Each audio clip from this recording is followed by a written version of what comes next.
بسم اللہ الرحمن الرحیم۔ السلام علیکم ورحمۃ اللہ وبرکاتہ۔ الحمد للہ حمدا کثیرا طیبا مبارکا فیہ والصلاة والسلام علی اشرف الانبیاء والمرسلین محمد وآلہ وصحبہ اجمعین، اما بعد۔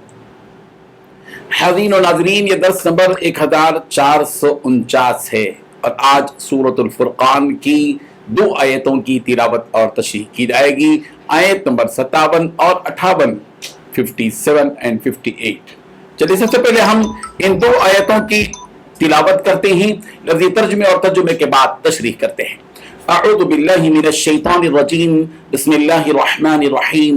قل ما اسألکم علیہ من اجر الا من شاء ان يتخذ الى ربه سبیلا وتوکل علی الحی الذی لا يموت وسبح بحمده وکفى به بذنوب عباده خبیرا، صدق اللہ العظیم۔ لفظی ترجمہ یوں ہے، قل کہہ دیجئے آپ پیغمبر، ما اسألکم میں تم سے سوال نہیں کرتا، علیہ اس تبلیغ پر، من اجر کسی صلے کا، الا من شاء مگر جو چاہے، ان یتخذا کہ وہ پکڑے، الی ربی اپنے رب کی طرف، سبیلا راستہ، وتوکل اور آپ توکل کیجئے، علی الحی الذی اس زندہ جاوید اللہ پر جو لا یموت نہیں مرتا، وسبح اور آپ تسبیح کریں، بحمدہ اس کی حمد کے ساتھ، وکفی بہ اور کافی ہے وہ اللہ، بذنوب عبادہ اپنے بندوں کے گناہوں سے، خبیرہ خبردار ہونے کے اعتبار سے۔ ترجمہ یوں ہے، کہہ دیجئے میں تم سے اس کام کی اجرت نہیں مانگتا، ہاں جو شخص چاہے اپنے رب کی طرف جانے کا راستہ اختیار کر لے، اور صلی اللہ زندہ پر بھروسہ رکھو جو کبھی نہیں مرے گا، اور اس کی تعریف کے ساتھ تسبیح کرتے رہو، اور وہ اپنے بندوں کے گناہوں سے خبر رکھنے کو کافی ہے۔ ان 2 آیتوں میں 5 باتیں بتلائی گئی ہیں۔ پہلی بات، کہہ دو کہ میں تم سے اس کام کی اجرت نہیں مانگتا۔ دوسری بات، ہاں جو شخص چاہے اپنے رب کی طرف جانے کا راستہ اختیار کر لے۔ تیسری بات، اس زندہ جاوید رب ذوالجلال پر بھروسہ رکھو جو کبھی نہیں مرے گا۔ چوتھی بات، اس کی تعریف کے ساتھ تسبیح بھی کرتے رہو۔ پانچویں بات، وہ اپنے بندوں کے گناہوں سے خبر رکھنے کو کافی ہے۔ بزرگان محترم، اللہ تبارک و تعالیٰ نے جن نبیوں اور رسولوں کو دعوت دین کی غرض سے مختلف قوموں کی طرف بھیجا، ان تمام پیغمبروں نے اپنی اس محنت اور کوشش اور خدمت کا کوئی صلہ، کوئی معاوضہ قوم سے کبھی نہیں مانگا۔ سورۃ الشعراء کی آیت نمبر 109 میں حضرت نوح علیہ السلام نے اپنی قوم سے کہا ہے، جس کا تذکرہ سورۃ الشعراء میں ہے، وَمَا أَسْأَلُكُمْ عَلَيْهِ مِنْ أَجْرٍ إِنْ أَجْرِيَ إِلَّا عَلَى رَبِّ الْعَالَمِينَ۔ میں اس پر تم سے قوم کے لوگوں کسی قسم کا معاوضہ طلب نہیں کرتا، میرا ثواب تو بس رب العالمین کے ذمہ ہے۔ حضرت ہود علیہ السلام نے بھی یہی بات اپنی قوم سے کہی، جس کا تذکرہ سورۃ الشعراء کی آیت نمبر 127 میں ہے، 127۔ حضرت صالح علیہ السلام نے بھی اپنی قوم سے یہی بات کہی تھی، جس کا تذکرہ سورۃ الشعراء کی آیت نمبر 164 164 میں ہے۔ حضرت شعیب علیہ السلام نے بھی یہی بات اپنی قوم سے کہی تھی، جس کا تذکرہ سورۃ الشعراء کی آیت نمبر 180 180 میں ہے۔ رسول رحمت صلی اللہ علیہ وسلم سے یہاں یہی بات کہی جا رہی ہے کہ پیغمبر آپ ان لوگوں سے کہہ دیجئے کہ میں تم سے اس کام کی اجرت نہیں مانگتا، قل ما اسألکم علیہ من اجر، کہہ دیجئے کہ میں تم سے اس پر کوئی معاوضہ نہیں مانگتا۔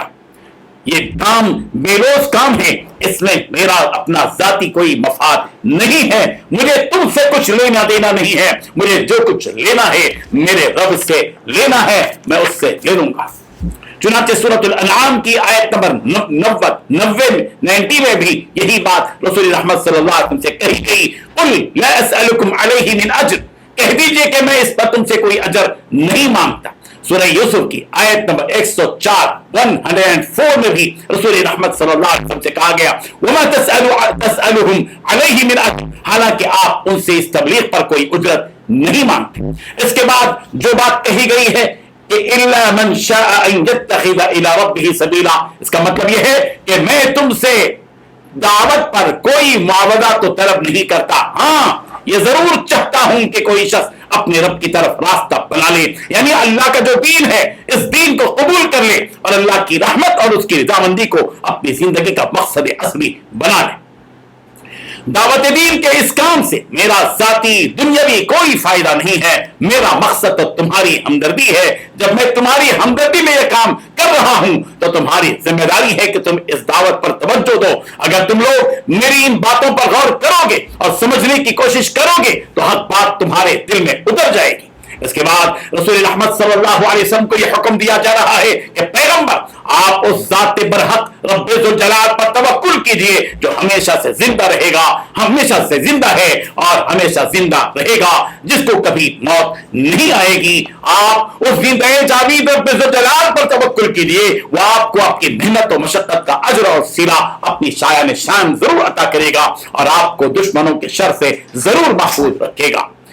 رسول رحمت صلی اللہ علیہ وسلم کو توکل اختیار کرنے کا حکم سورہ آل عمران کی آیت نمبر 159 میں بھی دیا گیا، فَإِذَا عَزَمْتَ فَتَوَكَّلْ عَلَى اللَّهِ، پھر جب آپ پختہ ارادہ کر لیں تو اللہ پر بھروسہ کریں۔ سورۃ النساء کی آیت نمبر 81 میں بھی اعراض اور توکل کا حکم دیا گیا، فَأَعْرِضْ عَنْهُمْ وَتَوَكَّلْ عَلَى اللَّهِ، پیغمبر آپ ان سے منہ پھیر لیں اور اللہ پر بھروسہ رکھیں۔ سورہ انفال کی آیت نمبر 61 میں بھی توکل کا حکم یوں دیا گیا، وَإِن جَنَحُوا لِلسَّلْمِ فَاجْنَحْ لَهَا وَتَوَكَّلْ عَلَى اللَّهِ، اگر وہ صلح کی طرف جھکیں تو آپ بھی صلح کی طرف جھک جائیے اور اللہ پر بھروسہ رکھیے۔ اس کے علاوہ سورہ ہود کی آیت نمبر 123 میں بھی توکل کا حکم دیا گیا، اور یہاں رسول رحمت صلی اللہ علیہ وسلم کو اللہ کی حمد اور پاکی بیان کرنے کا بھی حکم دیا گیا کہ وَسَبِّحْ بِحَمْدِهِ، اس کی تعریف کے ساتھ تسبیح بیان کیجیے۔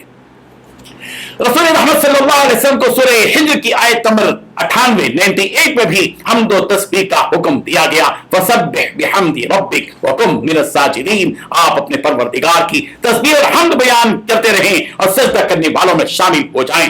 سورہ طٰہٰ کی آیت نمبر 130 میں بھی کہا گیا، وَسَبِّحْ بِحَمْدِ رَبِّكَ قبل طلوع الشمس وقبل غروبها، اور اپنے پروردگار کی تسبیح اور تعریف بیان کرتے رہیے سورج کے نکلنے سے پہلے اور سورج کے ڈوبنے کے بعد سے پہلے۔